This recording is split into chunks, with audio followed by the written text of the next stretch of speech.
MSc semester third के online classes में आप लोगों का स्वागत है। तो इससे पहले आपको जैसा कि मालूम है, मैं आप लोगों को पेपर 9 स्पेक्ट्रोस्कोपी पढ़ा रहा हूँ। उसमें मैंने आपको जो है वेवलेंथ का बेसिक कंसेप्ट दिया था।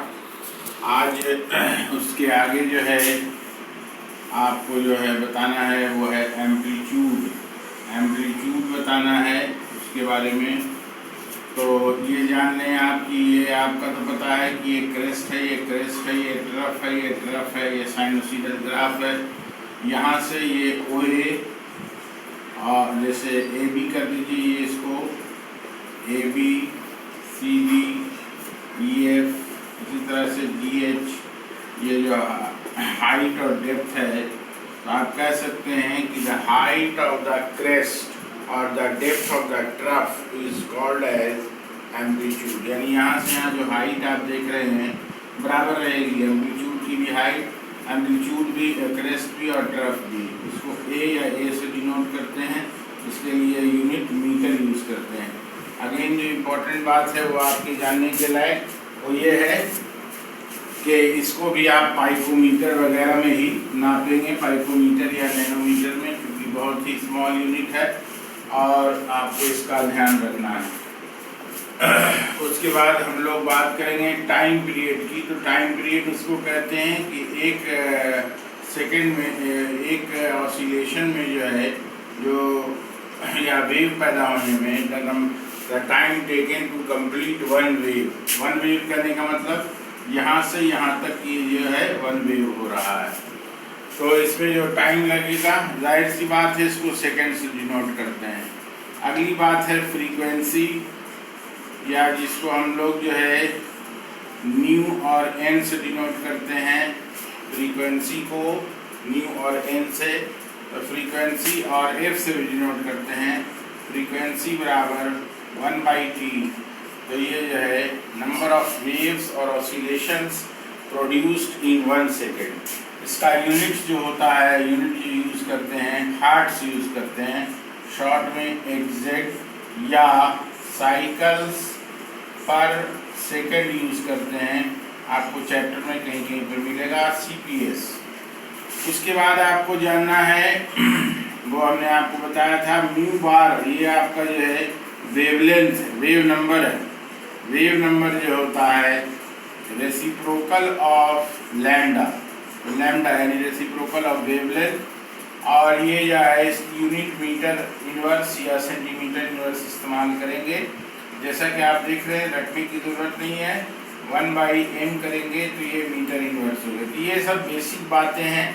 तो इसके बाद आप लोगों को इसमें जो है आपको आगे मैं बताऊंगा कि जो पॉइंट्स है वो है कि V = n लैम्डा। ये आपने पहले भी देखा होगा कैसे आता है। जैसे आप देखिए, वेलोसिटी या स्पीड बराबर जो है डिस्टेंस बाई टाइम या डिस्प्लेसमेंट लेंगे जब वेलोसिटी हो जाएगा। तो ये λ/t ये वेलोसिटी है, ये 1/t को आप इधर ले लीजिए तो ये लैम्डा हो जाएगा। लैम्डा = n/v = n लैम्डा या c = n लैम्डा।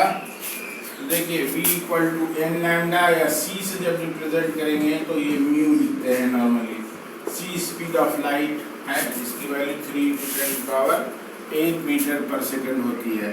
तो ये आपको जो है क्लियरली जानना है, बिल्कुल क्लियर कंसेप्ट रहे तो बेहतर है। यहाँ पर एक चीज़ आप लोगों को जानना है वो है प्लैंक्स क्वांटम थ्योरी। प्लैंक्स की क्वांटम थ्योरी जिसकी ज़रूरत आपको पड़ेगी, वो ये कहता ये है कि रेडिएशंस जो होते हैं, किसी भी हॉट बॉडी से रेडिएशन जो होता है, they are emitted not continuously but discontinuously in the form of small energy packets, and these energy packets are known as quantum है ये। और पहला पॉइंट ये हो गया क्वांटम, और इसका प्लूरल होता है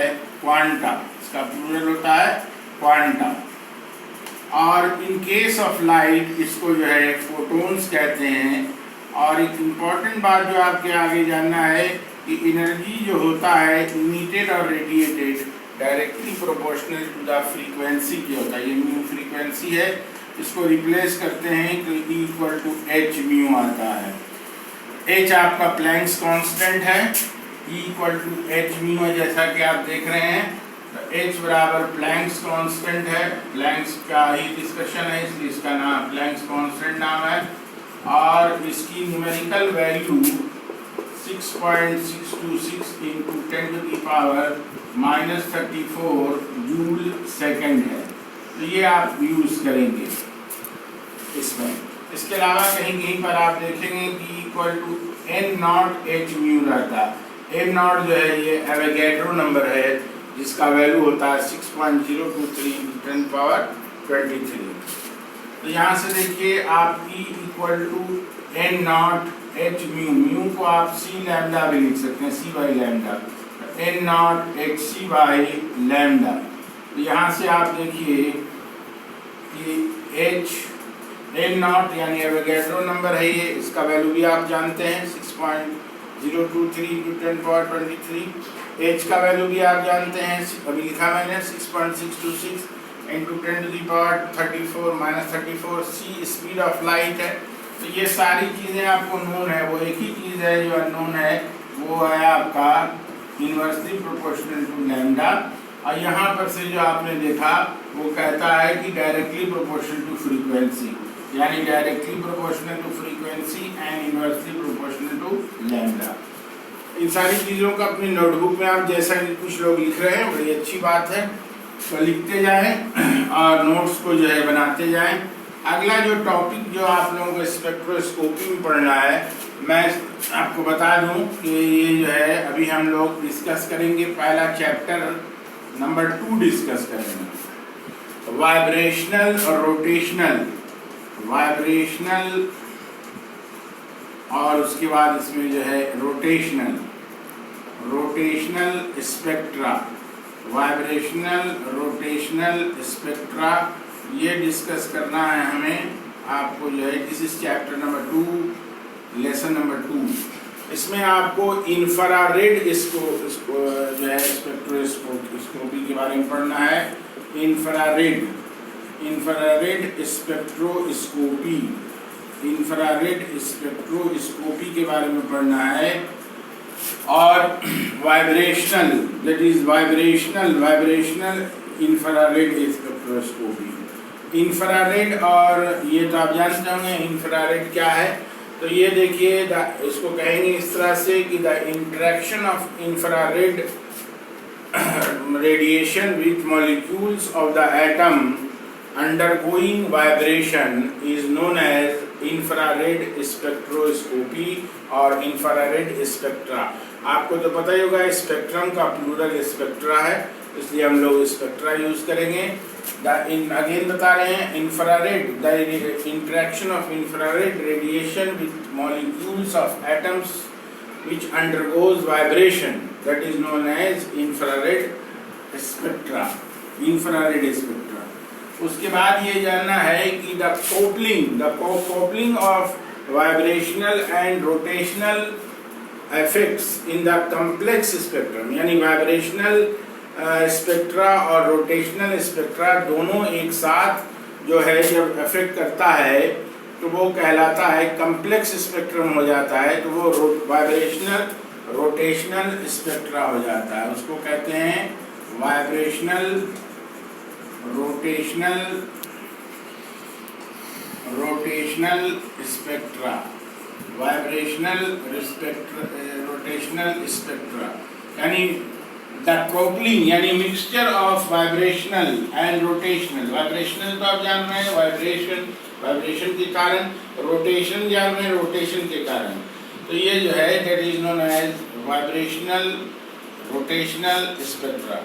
अभी देखिए हम लोग हुक्स लॉ से के बारे में पढ़ेंगे, फ्रॉम हुक्स लॉ। देखिए बिल्कुल चैप्टर के अंदर आ गए हैं, आप इसको सीरियस पढ़िए, ये सब क्वेश्चन एग्जाम में आएंगे। तो ये कहता है Hooke's law, the restoring force is directly proportional. देखिए ये कहता है कि रिस्टोरिंग फोर्स जो है जिसको कि आप जाहिर सी बात है फोर्स को F से रिप्रेजेंट करते हैं, directly proportional to R minus R E. यहाँ से देखिए force equal to directly proportional to R minus R E. इसके हटाने के लिए आप एक कांस्टेंट दे देंगे जिसको कि हम लोग कांस्टेंट है, ये फोर्स कांस्टेंट है, this is known as force constant, this is force. इस तरह से रिस्टोरिंग फोर्स है, ये जो F है आपका, ये जो है रिस्टोरिंग फोर्स है, this is known as restoring force. और उसके बाद ये जो K है वो आपका ये जो है आपका कांस्टेंट है, force constant, this is known as force constant. तो इस तरह से देखिए इसके बारे में आपको आगे डिस्कशन करेंगे हम लोग।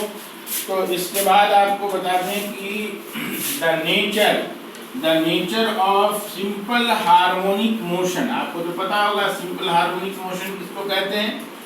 जैसे जो वेव में इस तरह से मोशन हो रहा है इस तरह से ये जो है सिंपल हार्मोनिक मोशन है, यहाँ से यहाँ जो आपका होता है इसको आप SHM कहते हैं। इसी को आप ग्राफ के जरिए इस तरह से आप दिखा रहे हैं with the help of graph. ये एक्चुअल प्रैक्टिकली हो रहा है, ये ग्राफ के जरिए आप वेव को दिखा रहे हैं। The nature of simple harmonic wave motion and the frequency can be represented by under root K mu. तो ये आप जानते हैं कि म्यू जो है ये फ्रीक्वेंसी है इसमें सिंपल हार्मोनिक मोशन में, और 2 पाई का आप जान ही रहे हैं कांस्टेंट है, पाई का वैल्यू आपको मालूम है। आप फ्रीक्वेंसी को हर्ट्ज में आप जो है निकालेंगे, यूज करेंगे यूनिट, और F बराबर K बराबर जो है यहाँ पर जो आप K देख रहे हैं ये जो है फोर्स कांस्टेंट है, और म्यू जो है ये इक्वल टू रिड्यूस्ड मास है। अब देखिए ये जो है यहाँ तक की बात, अभी आप लोगों को हमने आपका पूरा बेसिक कंसेप्ट से लेके चैप्टर नंबर 2 जो वाइब्रेशनल इंफ्रारेड स्पेक्ट्रोस्कोपी है वो ऑलरेडी हमने स्टार्ट कर दिया है। इसमें हमने आपको बताया कि वाइब्रेशनल एनर्जी जो है वाइब्रेशनल स्पेक्ट्रा और रोटेशनल स्पेक्ट्रा के बारे में बताया, फिर हुक्स लॉ के बारे में बताया कि रिस्टोरिंग फोर्स जो होता है हुक्स लॉ ये बोलता है वो directly proportion to R minus R E, force directly proportion to R minus R E. यहाँ पर कांस्टेंट प्रोपोर्शनलिटी को हटाने के लिए दे देंगे F बराबर फोर्स, K बराबर फोर्स कांस्टेंट, और इसी तरह से द नेचर ऑफ SHM यानी simple harmonic motion that is equal to 1/2 pi under root K by mu, this is called as mu। और ये फ्रीक्वेंसी है, ये फोर्स कांस्टेंट है और रिड्यूस्ड मास है। आज यहीं तक दूसरा क्लास था ये, फिर आगे की बात आगे करेंगे। Thank you very much.